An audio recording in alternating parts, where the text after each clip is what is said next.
This is the story of black bubblegum. Jack and Tom and Will had been best friends since kindergarten. Now they had started 4th grade, and they began to make plans for Halloween, because this year they were going to get to go trick-or-treating on their own. They began to look at grocery bags. They studied which ones were the strongest, which ones held the most stuff, and which ones had the most comfortable handles, because they were planning to bring back a lot of candy. They researched their costumes and decided about makeup. They also studied maps of the neighborhood. "Well," said Jack, "where are we going? We have to plan our route. Are we going to stop at Old Man Bridger's house?" Old Man Bridger had sold the land where the neighborhood had been built, and he still lived in the original farmhouse. "I don't know," said Will. "That old farmhouse of his is spooky. And what's with that green light that shines from the top of the house, even in the daytime?" "Yeah, he probably doesn't give chocolate. I bet he gives out apples," said Will. Well, the days went by and the boys did their planning, and the weeks went by, and at last Halloween arrived. Jack and Tom and Will met at Jack's house to put on their costumes and apply their makeup. They grabbed their bags and headed out. Up and down the streets they went, stopping at almost every house. By the time they reached the back of the neighborhood, their bags were so full that they were practically dragging them along the ground. They stood looking up at Old Man Bridger's house under the moon. "Well," said Jack, "shall we go up and see what he'll give us?" "Nah," said Tom, "I'm good." "Yeah, I've got plenty of candy," said Will. "You go on." "What?" said Jack. "Are you chicken?" "No," said Tom and Will.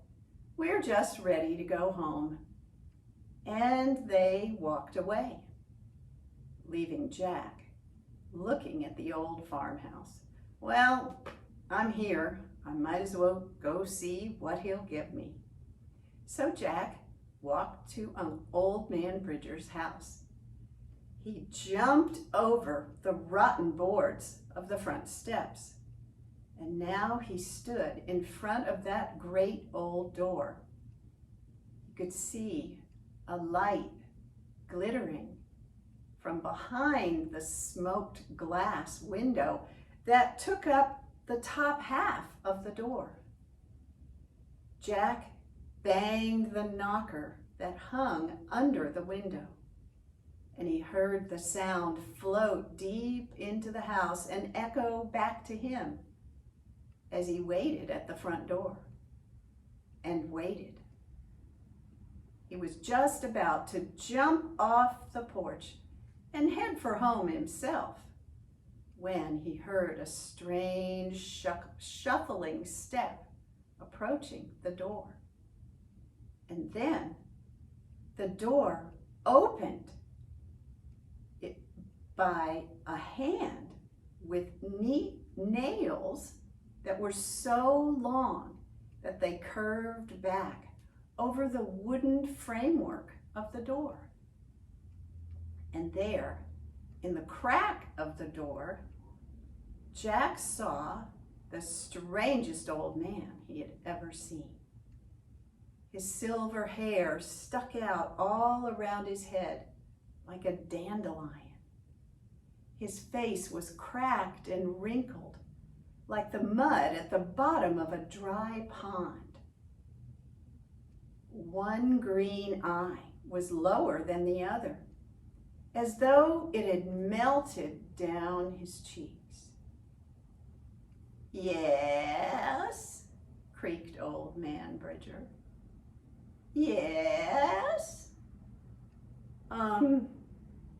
Trick or treat?" asked Jack, not at all sure. "Oh, yes? You like gum? You like bubble gum?" And Old Man Bridger brought up his other hand and opened it.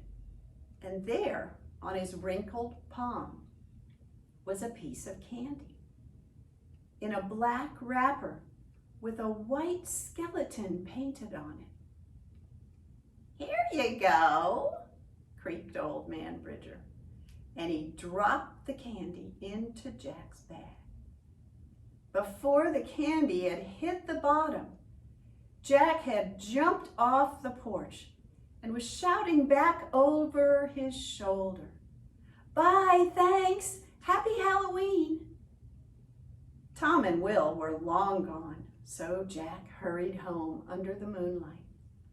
"Mom, I'm back," he cried as he opened the front door and ran up the steps to his room. He dumped his candy out on the rug. There, on the top of the pile, was the gum Old Man Bridger had given him. Jack picked it up and undid the wrapping. It smelled so sweet. Now Jack knew it was much too late to start chewing gum, but he couldn't resist. He popped the gum into his mouth. He was surprised to notice that the gum itself was black, with a white skeleton painted on it. Now he began to chew that strange piece of gum.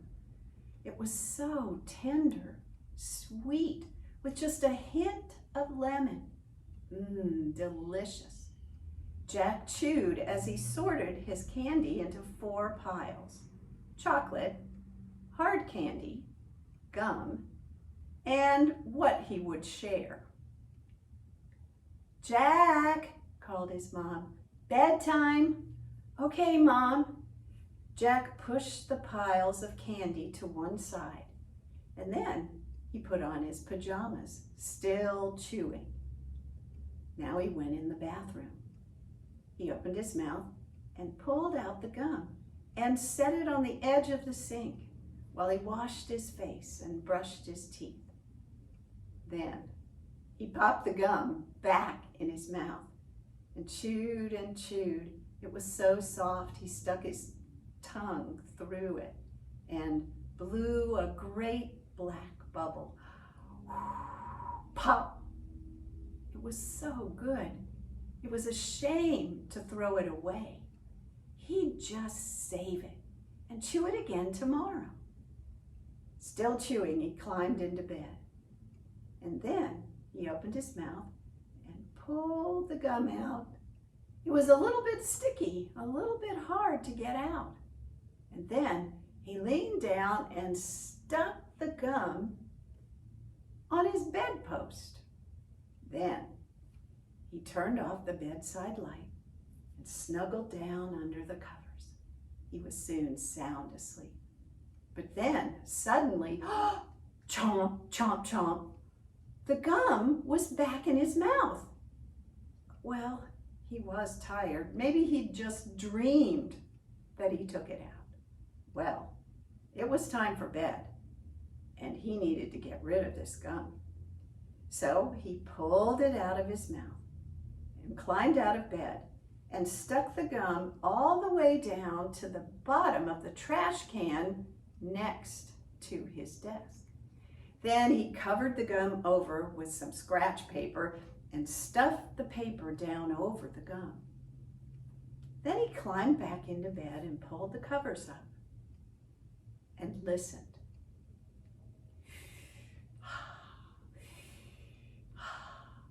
He could hear the gum at the bottom of the can blowing itself up and sucking itself down. Now he heard scrabble, scrabble, scrabble. He heard the gum climbing up the inside of the can. Scrabble, scrabble, scrabble. Down the outside of the can. Scrabble, scrabble, scrabble.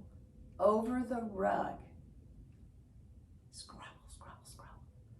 Up the leg of the bed. Scrabble, scrabble, scrabble. Across the covers and back in his mouth. Chomp, chomp, chomp. Oh my gosh, I've got to get rid of this gum, said Jack. Well, he opened his mouth and had to pull the gum out. It didn't seem to want to come out. He ran out of his room, down the stairs, out the front door, across the porch, and into the yard, where he threw the gum as far away as he could. Then he ran back into the house, up the stairs, and shut the door. Then he grabbed some dirty t-shirts from his laundry basket and stuffed them under the crack of the door. Then he climbed into bed and slept soundly the rest of the night. Until the next morning, he was awakened by his mother calling, "Jack! Oh, Jack!" She was standing outside his door. He jumped out of bed and pulled the t-shirts away and opened the door, and there was his mother pointing to a black blob on the rug in front of her feet. "Jack, I'm disappointed you know better than to throw your gum on the rug." "Oh no, Mom, I didn't. No, listen, we've got to get rid of this stuff." Jack bent down and pulled the gum off the rug. It was so thick and sticky. He ran down the stairs to the kitchen. He found a mason jar and a lid. He dropped the gum into the jar and screwed it tight. He set the jar on the kitchen counter just as his mother came rushing into the room. "Jack, what is the matter with you this morning?" "Mom, look." And as they watched, the gum sitting on the inside, on the bottom of the jar, they saw it blow itself up and suck itself down. And then, scrabble, scrabble, scrabble, they saw it climb up the inside of the jar and stick itself to the inside of the lid. And as it blew itself up and stuck itself down, they saw the jar lid begin to loosen. "Quick, Mom, we've got to get rid of this thing."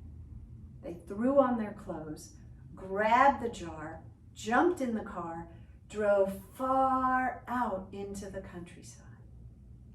They pulled off and parked at the side of the road near a big wild field. They waded out through the weeds until they came to the middle of the field. There they dug a deep hole and dropped the jar in. They covered it over and stomped it down. Then they hurried back to the car and back home. Now Jack and his mom never saw that black bubble gum again. But if you like gum, if you should ever happen to come across a piece of gum wrapped in black paper with a white skeleton on it, be very, very careful.